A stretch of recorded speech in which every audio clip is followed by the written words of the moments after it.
Hi, this is Dr. Gregory Sadler. I'm a professor of philosophy and the president and founder of an educational consulting company called Reason.io, where we put philosophy into practice.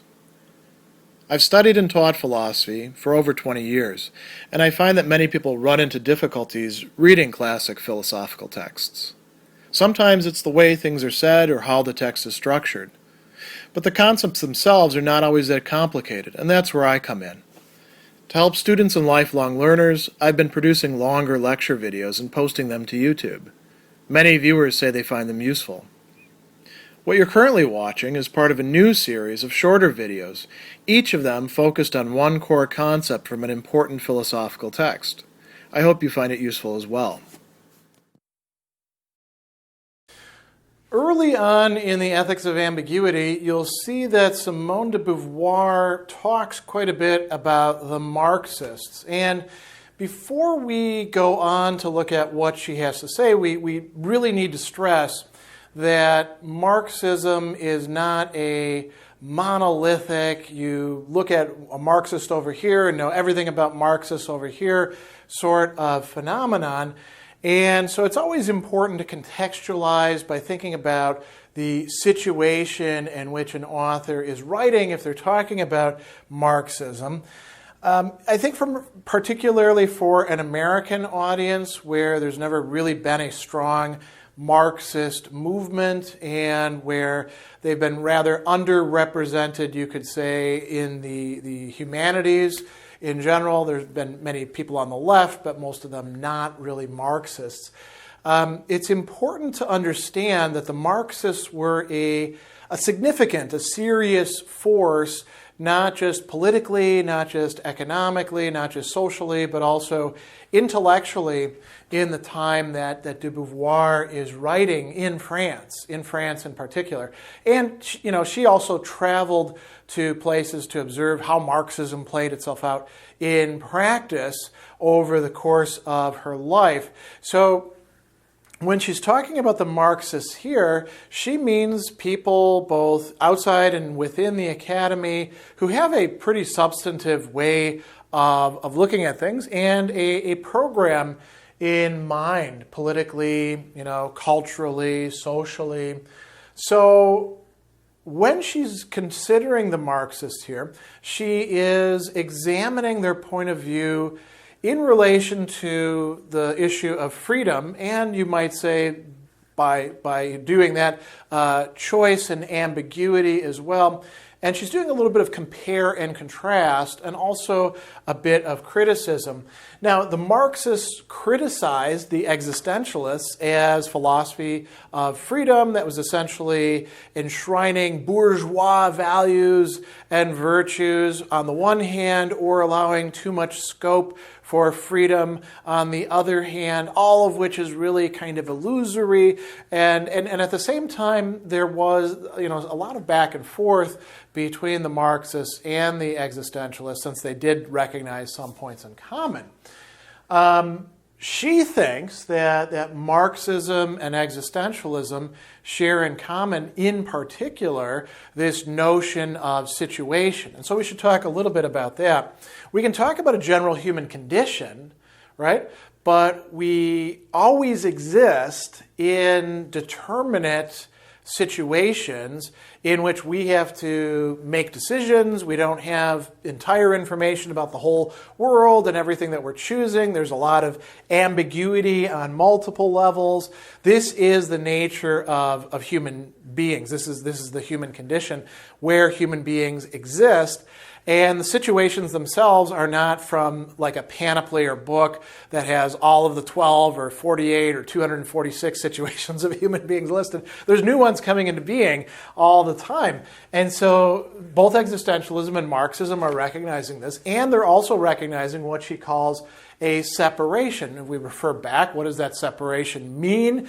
The separation of the human being as they are, as they exist, from what they would like to be, from perhaps their solidarity or connection with other human beings. There's always a disconnect. There's always a disjunction. And insofar as that disconnect is felt or registered, there's also, that's within us as well. So the ideal that we're not is, in a certain sense, within us and also separated from us. And we could come up with all sorts of other examples of this, so we don't need to belabor that point. So she has a lot of useful things to say about this issue here. She says that we meet this in Marxism, which from one point of view can be considered as an apotheosis of subjectivity. That means like it's really embodying subjectivity. She says that Marxism, like all radical humanism, which that's what a Marxism is, at least, until there was some anti-humanist Marxism in French thought later on. But the Marxism of her time is definitely radical humanism. Marxism rejects the idea of an inhuman objectivity and locates itself, she says, in the tradition of Kant and Hegel, viewing human subjectivity as something essential, something important, history as important, intentionality as important, coordination, development, those things as important. She also says, unlike old utopian socialism, the socialism of the Enlightenment of the 1700s and 1800s, which confronted earthly order with archetypes of justice, order, and good things, values that you could take for granted as objective, Marx does not consider that certain human situations are in themselves and absolutely preferable to others. So we don't use those notions as, you might say, starting points, right?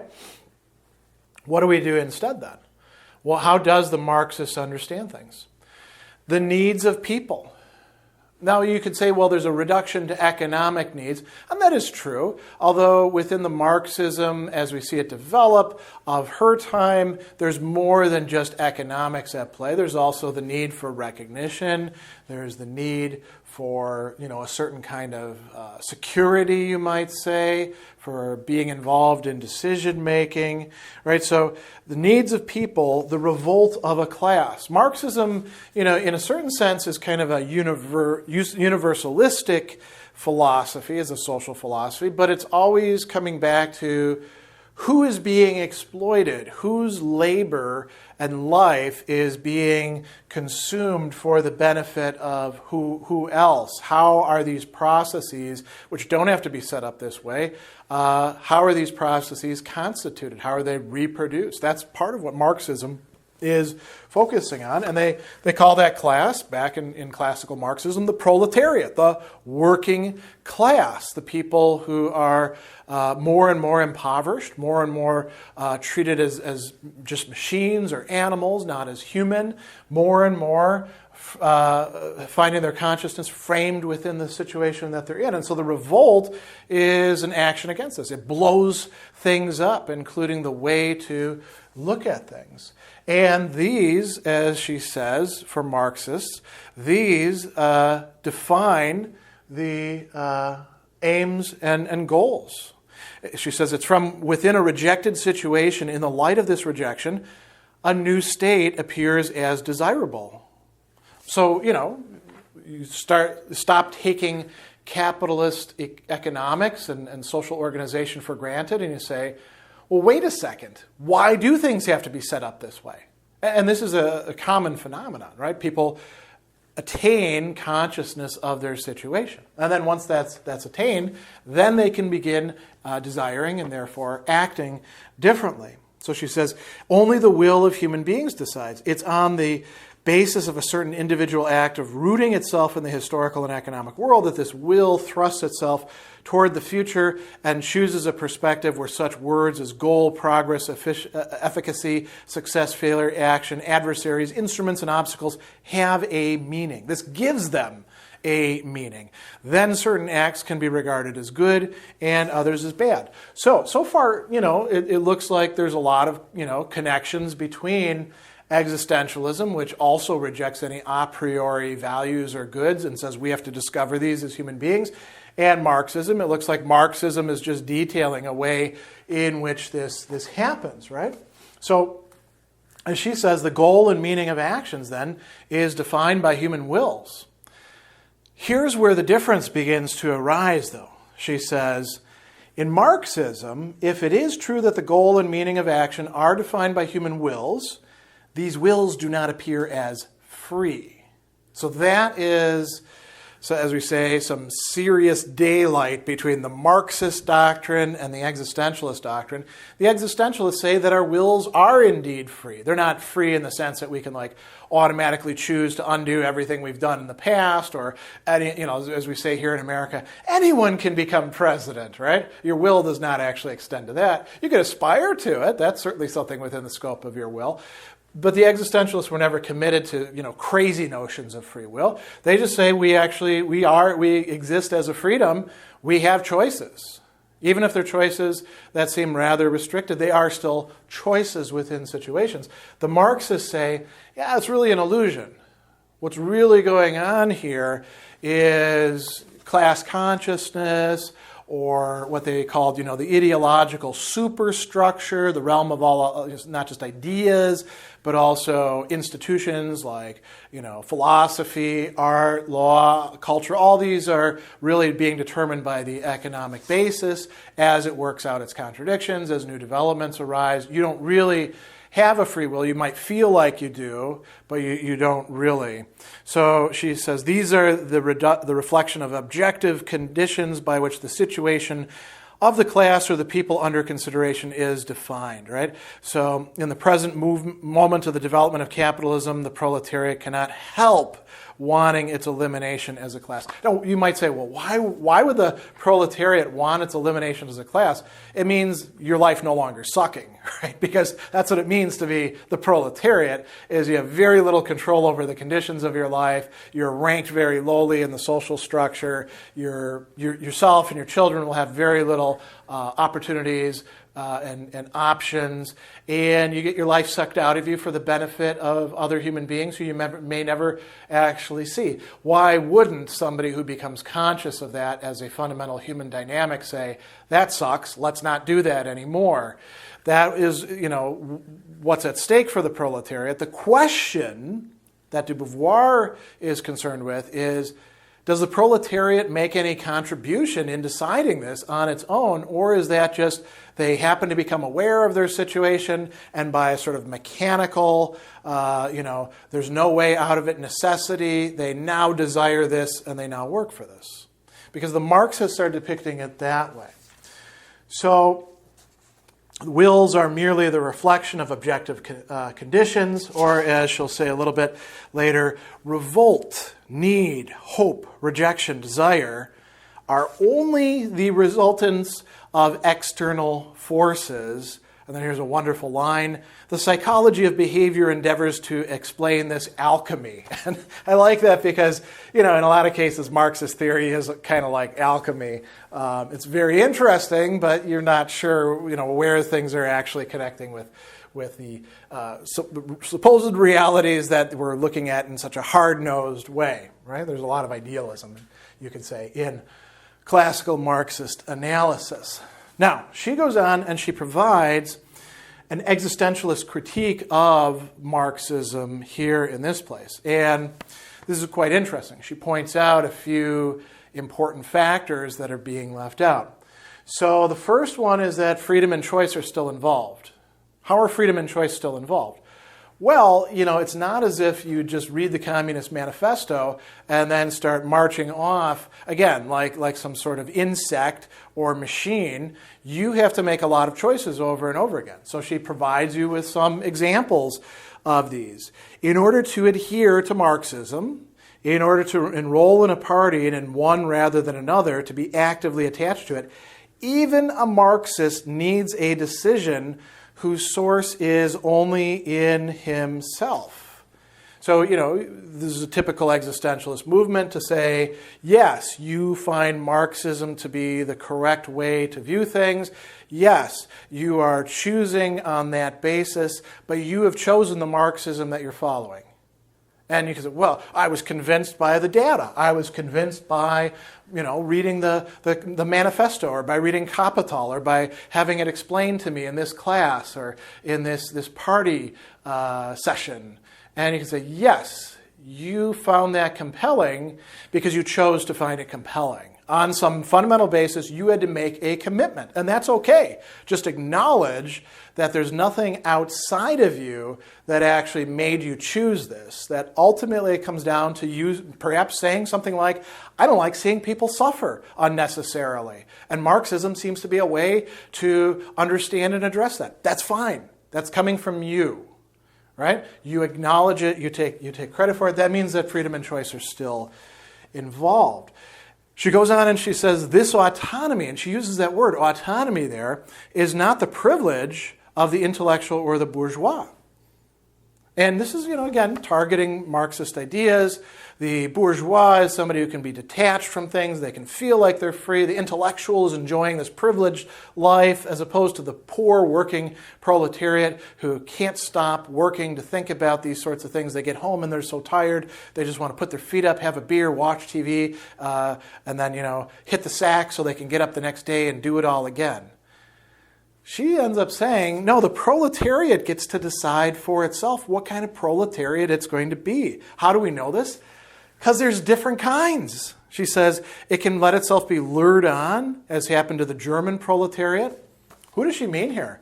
I think she's actually talking about not just things that were happening prior to the Nazi regime and World War II. I think she's actually talking about the proletariat in that regime, and she's also talking about the proletariat in the German states in general. And then she talks about America. She says, it can sleep in the dull comfort which capitalism grants it, as does the American proletariat. I mean, there's a sign right there of you could say the weakness of Marxism in America.